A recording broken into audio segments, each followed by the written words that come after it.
Welcome to cricket Indians Tamil channel. இந்த வீடியோவில் நம்ம அதை பற்றி பார்க்க போகிறோம் அப்படின்னா லேட்டஸ்ட் நியூஸை பற்றி தான் பார்க்க போகிறோம். ஃபஸ்ட்டு வந்து நம்மளோட எம்எஸ் டோனியோட இன்ஜுரி. ஸோ எம்எஸ் டோனியை பொறுத்த வரைக்கும் அப்கமிங்கில் வந்து பார்த்திங்கன்னா எம்ஐ சிஎஸ்கே மேட்ச் இருக்குது, அதுக்கு எல்லாருமே வெயிட் பண்ணுறது. ஸோ மீண்டும் வந்து பார்த்திங்கன்னா எம்எஸ் டோனி சிஎஸ்கேவோட கேப்டனாக வராரு, அதுவும் எம்ஐக்கு அகென்ஸ்டாக விளாடுவார் அப்படிங்கிற மாதிரி ஒரு விஷயமும் பேசிகிட்டு இருந்தாங்க. இப்போ எம்எஸ் டோனியோட கேப்டன்சிக்கும் ப்ராப்ளம் வந்திருக்கு. ருத்ராஜ் கெய்க்வாத் வந்து பார்த்திங்கன்னா அந்த இடத்துல கேப்டன்சி மட்டும் இல்லாமல் டீம்லேருந்து ரூல் அவுட் ஆனதுக்கப்புறமா எம்எஸ் டோனி கேப்டன்சி எடுத்துக்கிட்டாரு.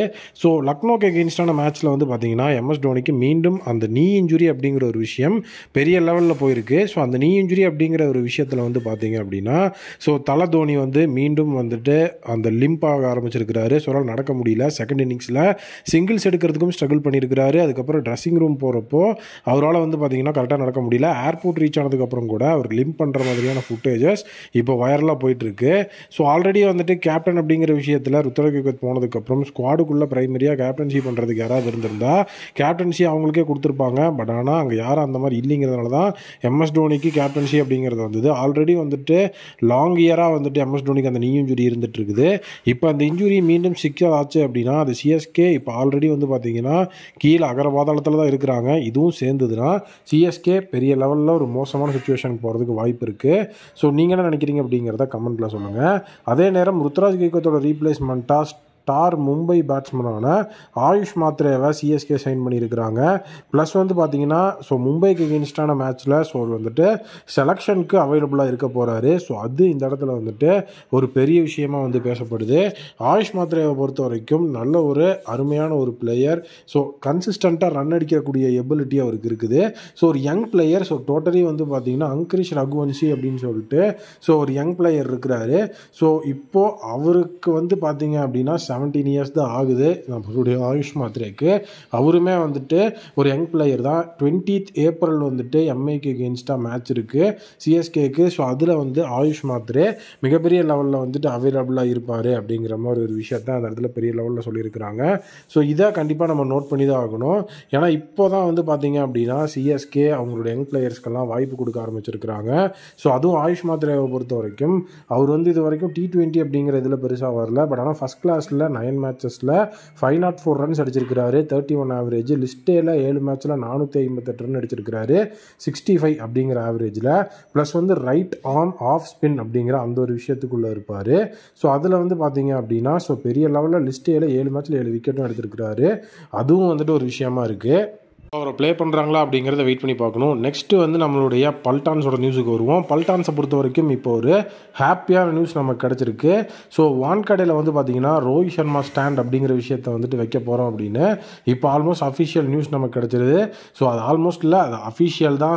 டோட்டலி வந்து பார்த்திங்க அப்படின்னா நம்மளுடைய ரோஹித் சர்மா வந்து ஃபுல் அண்ட் ஃபுல் கிரிக்கெட்காக நிறைய விஷயங்கள் வந்து பண்ணியிருக்கிறாரு. நமக்கு நிறையா வந்து பார்த்திங்கன்னா வென்றும் கொடுத்துருக்கிறாரு. டோட்டலி வந்துட்டு லெவல் 3 திவேச்சா பெவிலியன் அப்படின்னு ஒரு விஷயம் இருக்குது.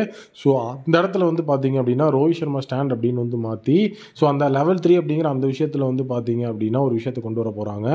டெசிஷன் வந்து பார்த்தீங்க அப்படின்னா 86th ஆனுவல் ஜெனரல் மீட்டிங்கில் வந்துட்டு எடுக்கப்பட்டிருக்கு. செவ்வாய்க்கிழமை எம்சிஏவோட 86th ஆனுவல் ஜெனரல் மீட்டிங் நடந்திருக்கு.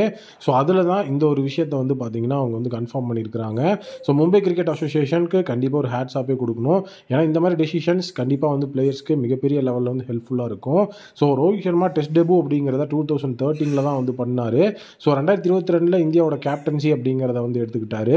அதுக்கப்புறம் வந்து பார்த்தீங்க அப்படின்னா மிகப்பெரிய லெவலில் team India T20 world cup win பண்ணாங்க. 2024 ஐசிசி சாம்பியன்ஸ் ட்ராஃபியை வந்து பார்த்தீங்க அப்படின்னா இந்த இயர் மார்ச்சில் வின் பண்ணாங்க.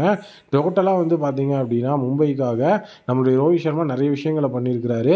அதனால் இந்த ஒரு ரெக்கார்ட் ஐசிசி டோர்னமெண்ட்ஸ்லாம் வின் பண்ணியிருக்கிறார் அப்படிங்கிற விஷயத்தெல்லாம் எடுத்து வச்சு ரோஹித் சர்மாவுக்கு இந்த ஸ்டாண்ட் அப்படிங்கிறது கொடுக்கறது உண்மையாகவே நல்ல விஷயம்தான். அடுத்த அப்டேட் நம்மளுடைய எம்ஐ vs SRH மேட்ச்சு. எம்ஐக்கு வந்து அடுத்த மேட்ச் வந்து பார்த்திங்க அப்படின்னா SRHோட இருக்குது. அந்த மேட்ச்சுக்கு முன்னாடியே வந்து பார்த்திங்கன்னா இப்போ ஒருத்தர் வாய் விட்டுருக்கிறாரு. அதுவும் நம்மக்கிட்டேயே டால் ஸ்டெயின் என்ன சொல்லியிருக்கிறார் அப்படின்னா ஏப்ரல் 17 வந்து பார்த்திங்கன்னா எங்களுக்கு எம்ஐயோட மேட்ச் இருக்குது. அந்த மேட்ச்சில் நீங்கள் எங்களுடைய ஃபஸ்ட்டு 300 பார்ப்பீங்க அப்படிங்கிற மாதிரி சொல்லியிருக்கிறாரு. டோட்டலி வந்துட்டு SRH இப்போ ஃபார்முக்கு வந்துட்டாங்க. அபிஷேக் சர்மா ஃபார்முக்கு வந்துட்டார். அதெல்லாம் ஓகே. பட் ஆனால் அங்கே இருக்கிறது தீபக் சகர், போல்ட், பும்ரா அப்படின்னு சொல்லிட்டு தரமான பவுலர்ஸ். இவங்களுக்கு முன்னாடி வந்துட்டு உங்களுடைய டாப் ஆர்டர் பேட்ஸ்மேன்ஸ் அந்த இடத்துல வந்து பார்த்தீங்கன்னா பவர் பிளேவை தாண்டுவாங்களா அப்படிங்கிறத முதல்ல பார்க்கணும். ஸோ இது வந்து கண்டிப்பாக வந்து இந்த இடத்துல ஹர்திக் பாண்டியா இது ஒரு பெரிய லெவலில் நம்மக்கிட்ட சவாலாக எடுத்துக்கிட்டு ஸோ அந்த இடத்துல வந்து ஒரு பெரிய விஷயத்தை அவர் பண்ணியே ஆகணும். ஈவன் வந்து இஷான் கிஷான் நம்ம கூட இருந்து போனவர் அவர் அங்கே 8 வருஷத்துக்கு அப்புறம் இஷான் கிஷான் மீண்டும் நம்மளை ஃபேஸ் பண்ண போகிறாரு, எம்ஐயை ஃபேஸ் பண்ண போகிறாரு. ஸோ அதனால் இந்த 300 ரன் மார்க்கை நாங்கள் வந்து அச்சீவ் பண்ணுவோம், ஐபிஎல்லில் ஃபஸ்ட்டு டீமாக நம்ம இருப்போம் அப்படிங்கிற ஒரு விஷயத்த அந்த இடத்துல கேட்டிருக்கிறாங்க. ஈவன் அதை பெரிய லெவலில் சவால் எடுத்து நம்ம அதை அச்சீவ் பண்ணி காட்டணும். நீங்கள் என்ன நினைக்கிறீங்க அப்படிங்கிறத கமெண்ட்டில் சொல்லுங்கள். எம்ஐ vs எஸ்ஆர்ஹெச் மேட்ச்சில் வந்து பார்த்தீங்கன்னா எம்ஐக்கு எகென்ஸ்டாக எஸ்ஆர்ஹெச் எவ்வளோ ரன்ஸை ஸ்கோர் பண்ணுவாங்க அப்படிங்கிறத கமெண்ட்டில் சொல்லுங்கள். மீண்டும் ஒரு புதிய வீடியோ மீட் பண்ணுறேன். Thank you, take care and bye bye.